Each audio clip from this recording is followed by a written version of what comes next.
Dalwa dia ada keluarkan satu cermin mata baru dan aku sebagai seorang yang FOMO, mestilah aku dah dapatkan sebab aku memang suka gunakan cermin mata Dalwa pun.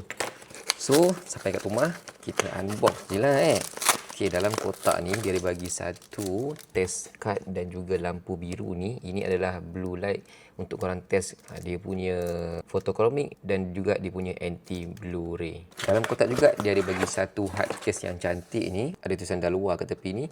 Bila korang buka je, kain pengelap dengan tulisan Dalwa. Lepas tu cermin mata yang cantik. Oh lama, ini yang baru babe. Terus koyak. Okey, tak apa. Nampak tak? Dia punya finishing dia. Ni. Alamak, cantik babe. Yo, dia macam carbon fiber sikit.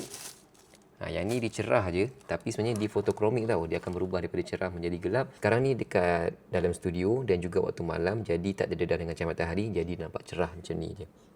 Weh, nampak nerd lah.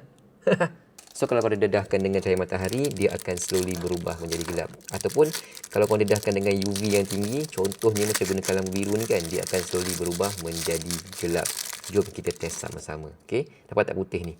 Jadi, aku letakkan je aku punya kad ni dekat belakang cermin mata dan tembakkan lampu biru ni dekat sini. Kenakan dekat kad, kenakan dekat lens, kenakan dekat kad, kenakan dekat lens. Nampak tak? Yang putih dekat kad ni jadi warna hitam kan? Tapi dekat lens ni, putih dia tak ada kena hitam pun. Lepas tu dia cakap yang ni menapis cahaya biru. Sebab hitam tu ada dekat lens ni. Lens ni dia jadi warna hitam sedikit bila kita dedahkan dengan UV yang tinggi ataupun cahaya matahari.